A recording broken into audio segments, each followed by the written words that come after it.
दुनिया में ऐसी साधनाएं छुपी हुई हैं जिनका नाम सुनते ही रूह कांप उठती है।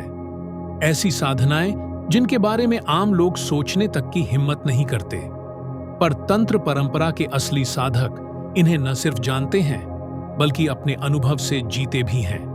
आज हम बात करने वाले हैं एक ऐसी गुप्त और रहस्यमयी विद्या की जो हजारों सालों से सिर्फ गुरु से शिष्य तक फुसफुसाहट में पहुंची है। कर्ण पिशाचिनी साधना। कर्ण यानी कान और पिशाचिनी यानी एक अदृश्य सत्ता। कहते हैं इस साधना में एक रहस्यमयी देवी या अदृश्य शक्ति आपके कान में आकर सीधे आपसे संवाद करती है, आपको चेतावनी देती है, भविष्य का मार्गदर्शन देती है, कभी कभी वो बातें जो इंसान की जिंदगी बदल देती है। तो सवाल यह है, क्या यह सब सिर्फ कहानियां हैं या सचमुच इंसान अपने मन को इतना शक्तिशाली बना सकता है कि वह अदृश्य लोक से संवाद कर सके? दोस्तों, तैयार हो जाइए, क्योंकि आज का यह एपिसोड आपको विज्ञान और अध्यात्म दोनों के ऐसे रहस्यों से मिलवाएगा कि आपकी सोच की नींव तक हिल जाएगी। दोस्तों, हर युग में कुछ चुनिंदा साधक ऐसे हुए हैं जिन्होंने संसार की सीमाओं को तोड़कर उन अदृश्य शक्तियों का अनुभव किया जो आम इंसान की समझ से परे हैं। कर्ण पिशाचिनी साधना भी ऐसी ही एक रहस्यमयी विद्या है। सोचिए जरा, अगर कोई आपको कहे कि कोई देवी या कोई अदृश्य सत्ता आपके कान में आकर आपसे बात करेगी, तो क्या आप डरेंगे? शायद हाँ। लेकिन विज्ञान हमें बताता है कि इंसान का दिमाग खुद एक अनंत ब्रह्मांड है, इतना गहरा कि उसमें उतरने वाला साधक अपनी ही चेतना के स्तर पर ऐसी आवाजें सुन सकता है जिन्हें सामान्य इंसान कभी महसूस नहीं कर पाता। तो असली सवाल यह है, क्या यह शक्ति सचमुच बाहर से आती है या यह हमारे भीतर छुपे उस ब्रह्मांड की गहराई से जन्म लेती है? दोस्तों, इसी रहस्य को समझने की कोशिश आज हम मिलकर करेंगे, और यकीन मानिए, इस सफर में आपकी सोच की सीमाएं हमेशा के लिए बदल जाएंगी। लेकिन अब सवाल यह है, क्या आप तैयार हैं उस फुसफुसाहट को सुनने के लिए जो शायद आपकी किस्मत बदल दे? वैज्ञानिकों का कहना है कि जब इंसान लंबे समय तक गहरे ध्यान और मंत्र जप में डूबा रहता है तो उसका दिमाग अल्फा और थीटा वेव्स की अवस्था में पहुंच जाता है। यही वो अवस्था है जहां चेतन और अवचेतन मन के बीच की दीवार टूट जाती है, और यहीं से जन्म लेती है वो रहस्यमयी अंदर की आवाज जिसे साधक देवी का संदेश मानता है। तंत्र परंपरा इस अनुभव को कर्ण पिशाचिनी का आशीर्वाद कहती है, जबकि न्यूरोसाइंस इसे हाइपरेक्सिस यानी अत्यधिक श्रवण क्षमता का नाम देती है, जहां इंसान ऐसी सूक्ष्म तरंगें और ध्वनियां सुन लेता है जिन्हें आम कान कभी पकड़ ही नहीं पाते। तो अब सबसे बड़ा सवाल यही है, क्या यह सब सिर्फ दिमाग का खेल है या सचमुच कोई अदृश्य शक्ति है जो हमारी चेतना के दरवाजे खोलकर हमें दिशा दिखाती है? दोस्तों, सच्चाई चाहे जो भी हो, इसे सुनने के बाद आप यकीनन अपने ही मन को नए नजरिए से देखने लगेंगे। और यहीं से शुरू होती है उस गुप्त साधना की कहानी, कर्ण पिशाचिनी साधना की, जो आपको अदृश्य लोक के रहस्यों तक ले जाएगी। सदियों पहले हिमालय के गुप्त आश्रमों में योगी गहरी साधना में लीन होकर बैठते थे। रात का समय, चारों ओर श्मशान जैसी खामोशी, बस हवा की सरसराहट और दूर कहीं झरने की गूंज। ऐसे वातावरण में उनका मन इतना गहरा और शांत हो जाता कि वे अपनी ही धड़कन, रक्त का प्रवाह, यहां तक कि ब्रह्मांड की सूक्ष्म तरंगों की आवाज तक सुन लेते। धीरे धीरे साधना की यही गहराई उन्हें ऐसे अद्भुत अनुभव कराती जैसे कोई अदृश्य सत्ता उनके कान में आकर रहस्य फुसफुसा रही हो। अब सवाल यह है, क्या यह सब सिर्फ विज्ञान का असर था, जहां हाइटेंड अवेयरनेस इंसान को ऐसी ध्वनियां सुनने देता है, या फिर सचमुच ब्रह्मांड की कोई चेतना, कोई अदृश्य शक्ति इन साधकों से संवाद कर रही थी? दोस्तों, यही वो रहस्य है जिसने सदियों से साधकों और वैज्ञानिकों दोनों को हैरान कर रखा है। तंत्र शास्त्र कहता है कि कर्ण पिशाचिनी जैसी साधनाएं सिर्फ उसी साधक को दी जाती थीं जिसका मन पूरी तरह निडर हो, क्योंकि जब साधक अपने भीतर के अंधकार से टकराता है तभी वह सच्चे प्रकाश तक पहुंच पाता है। विज्ञान भी यही इशारा करता है। डर की स्थिति में दिमाग का अमीगडाला भाग अत्यधिक सक्रिय हो जाता है, जिससे हमारी इंद्रियां असामान्य रूप से संवेदनशील हो उठती हैं। यानी तंत्र परंपरा का वो डरावना माहौल, श्मशान की निस्तब्धता, रात का गहरा अंधेरा और चारों ओर का मौन सिर्फ डर पैदा करने के लिए नहीं था, बल्कि यह इंसान की इंद्रियों को अलौकिक स्तर तक जगाने का एक गुप्त विज्ञान था। तो सवाल उठता है, क्या यह साधना सचमुच किसी देवी से मिलवाती है, या यह मनोविज्ञान और न्यूरोसाइंस की अद्भुत गहराई है जिसे हमारे ऋषियों ने सदियों पहले समझ लिया था? तो दोस्तों, कर्णपिशाचिनी साधना सिर्फ किसी देवी की पूजा भर नहीं है। यह एक गुप्त आध्यात्मिक वैज्ञानिक प्रयोग है जिसमें साधक अपने अस्तित्व को सीधे ब्रह्मांड की चेतना से जोड़ने की कोशिश करता है।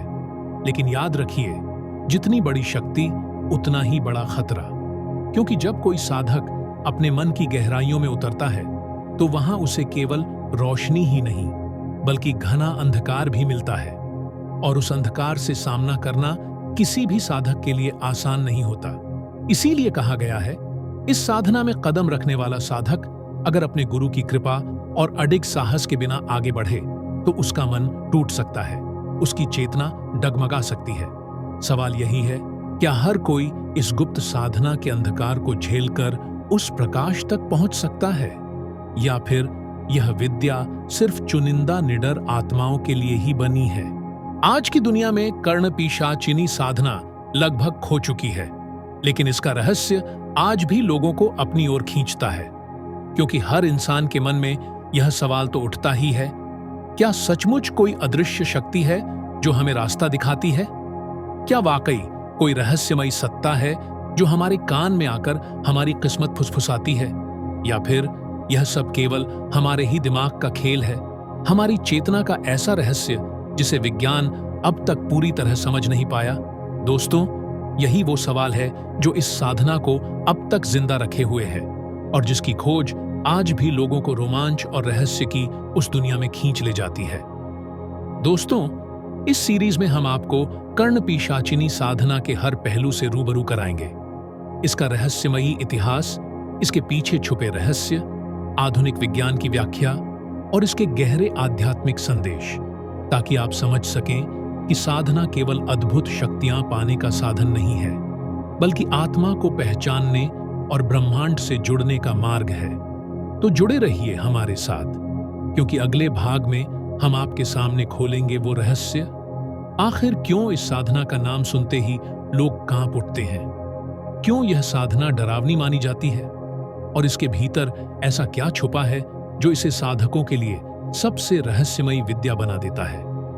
भारत की प्राचीन तांत्रिक परंपराओं में कुछ साधनाएं ऐसी हैं जिनका नाम सुनते ही रोंगटे खड़े हो जाते हैं। डर और सम्मान दोनों एक साथ जग उठते हैं। कर्णपिशाचिनी साधना उन्हीं में से एक है। कहा जाता है, यह साधना इतनी गुप्त थी कि गुरु इसे केवल उसी शिष्य को देते थे जिसकी हर परीक्षा पूरी हो चुकी हो। यह विद्या साधारण लोगों को कभी नहीं बताई जाती थी, क्योंकि इसके लिए सिर्फ साहस ही नहीं बल्कि मन की गहरी पवित्रता भी अनिवार्य थी। अब सवाल उठता है, यह साधना आखिर कब और कहां से आई? इसका उत्तर छुपा है प्राचीन तंत्र शास्त्र और अघोर परंपरा की गहराइयों में। पुराने ग्रंथ तंत्रसार, कौलार्णव तंत्र और रुद्रयामल तंत्र में इसका उल्लेख मिलता है।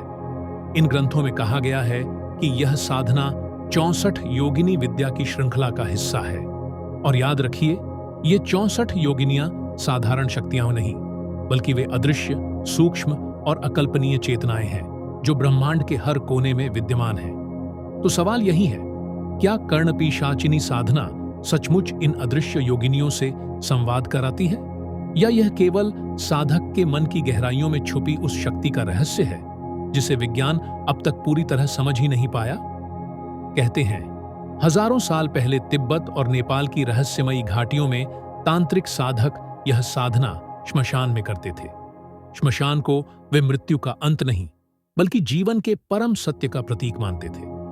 वहीं जाकर साधक अपनी सीमाओं को तोड़ता और घंटों जप, ध्यान और मौन के बाद उसका मन इतना स्थिर हो जाता कि उसे सूक्ष्म ध्वनियां सुनाई देने लगती। यहीं से शुरू होता था कर्णपिशाचिनी का अद्भुत अनुभव, जैसे कोई अदृश्य सत्ता उसके कान में रहस्य फुसफुसा रही हो। तंत्र परंपरा कहती है यह कोई भूत प्रेत नहीं बल्कि सूक्ष्म ऊर्जा है, ऐसी ऊर्जा जो साधक को तभी मार्गदर्शन देती है जब उसका मन पूर्ण निर्मल और अडिग हो। इसीलिए यह साधना सदियों तक केवल गुरु के संरक्षण में ही कराई जाती रही, ताकि साधक अंधकार के रास्ते में भटक न जाए। अब आपके मन में सवाल होगा, इस साधना का नाम ही इतना डरावना क्यों है? पिशाचिनी शब्द सुनते ही मन में भय उठता है, लेकिन तांत्रिक दर्शन कहता है कि पिशाच का अर्थ केवल भूत प्रेत नहीं बल्कि सूक्ष्म प्राणी और अदृश्य ऊर्जा है, और पिशाचिनी का मतलब है वह स्त्री स्वरूप ऊर्जा जो साधक के कान में रहस्य फुसफुसाती है। असल में यह विद्या डरावनी नहीं बल्कि अत्यंत शक्तिशाली है, मगर खतरा यही है, अगर साधक का मन लोभ, क्रोध या स्वार्थ से भरा हो तो यही शक्ति उसके विरुद्ध भी हो सकती है। इसी कारण इसे रहस्यमयी और भयावह रूप में प्रस्तुत किया गया, ताकि केवल वही साधक इसके करीब जाए जो सचमुच योग्य और निडर हो। तो क्या यह शक्ति सचमुच साधक को दिव्य मार्ग दिखाती है या फिर उसके अपने अंधकार का खेल है? कई प्राचीन कथाएं इस साधना के रहस्य को और गहरा करती हैं। कहा जाता है वाराणसी और उज्जैन जैसे नगरों के तांत्रिक इस विद्या का प्रयोग भविष्य जानने के लिए करते थे। कुछ साधक तो इतने सिद्ध हो गए थे कि बिना किसी को देखे केवल कानों में आई सूक्ष्म ध्वनि से बता देते सामने कौन है और उसके जीवन में क्या घट रहा है। ये साधक सामान्य ज्योतिषी नहीं थे, ये वो लोग थे जिन्होंने अपने मन की गहराइयों तक उतरकर चेतना को असाधारण रूप से जागृत कर लिया था। विज्ञान आज इसे सुपर हियरिंग और डीप सबकॉन्शियस इंसाइट कहता है, लेकिन तांत्रिक परंपरा इसे अब भी देवी का दिव्य आशीर्वाद मानती है, एक ऐसा आशीर्वाद जो हर किसी को नहीं मिलता। लेकिन अब सवाल यह है, अगर कोई साधक इस अद्भुत शक्ति का गलत इस्तेमाल करे तो क्या यह शक्ति उसके जीवन को वरदान बनाएगी या फिर श्राप? तांत्रिक ग्रंथों में चेतावनी दी गई है कि कर्ण पिशाचिनी साधना का गलत उपयोग साधक के लिए घातक हो सकता है। कहते हैं कुछ साधक इस विद्या का इस्तेमाल दूसरों के रहस्य जानने और अपने स्वार्थ साधने में करने लगे, लेकिन यह शक्ति निष्पक्ष है। अगर साधक का मन अपवित्र हो तो वही शक्ति उसके खिलाफ हो जाती है। कहानियों में मिलता है कि एक तांत्रिक ने लालच में आकर इस विद्या से राजा का राज्य जानने की कोशिश की, परंतु जिस अदृश्य सत्ता से वह संवाद कर रहा था उसने उसी के कानों में भयावह आवाजें भर दी। धीरे धीरे वह साधक पागलपन की स्थिति में पहुंच गया।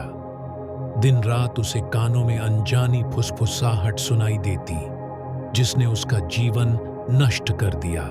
यही कारण है कि इस साधना को हमेशा गुरु की देखरेख में और पूर्ण निष्ठा से ही किया जाता था, क्योंकि अगर साधक का इरादा शुद्ध न हो तो कर्ण पिशाचिनी का आशीर्वाद वरदान नहीं बल्कि श्राप बन जाता है। लेकिन दोस्तों, दूसरी ओर अगर साधक का मन निर्मल हो, उसका इरादा सच्चा हो और वह पूरी श्रद्धा से इस साधना में डूबे, तो यही विद्या उसे ऐसे अद्भुत और दिव्य अनुभव तक ले जाती है जिसकी कल्पना भी साधारण इंसान नहीं कर सकता। कहते हैं तब साधक को केवल फुसफुसाहट ही नहीं बल्कि सीधे ब्रह्मांड की चेतना का संदेश सुनाई देने लगता है।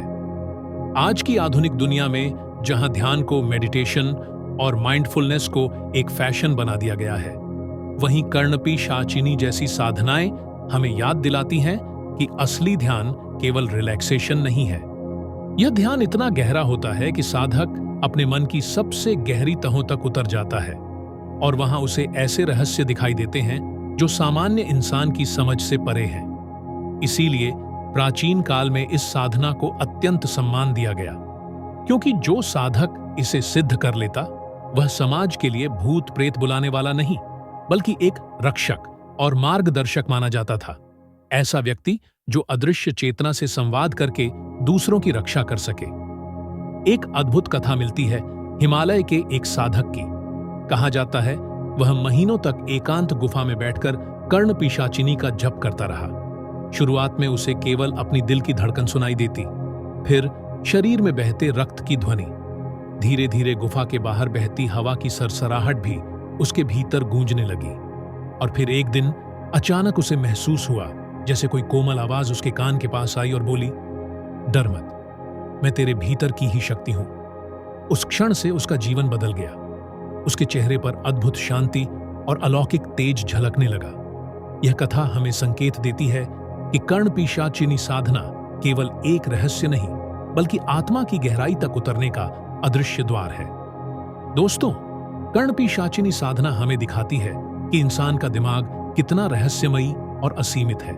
विज्ञान कहता है यह ब्रह्मांड का सबसे जटिल नेटवर्क है, और तंत्र मानता है कि जब साधक अपने मन को पूरी तरह साध लेता है तो स्वयं ब्रह्मांड उसके कान में रहस्य फुसफुसाने लगता है। यानी यह साधना किसी बाहरी देवी से अधिक आपके भीतर सोई हुई दिव्य शक्ति को जगाने की प्रक्रिया है। लेकिन उसकी गहराई में उतरने के लिए चाहिए अटूट साहस, असीम धैर्य और एक सच्चे गुरु का आशीर्वाद। तभी साधक इस विद्या का वास्तविक अनुभव कर पाता है।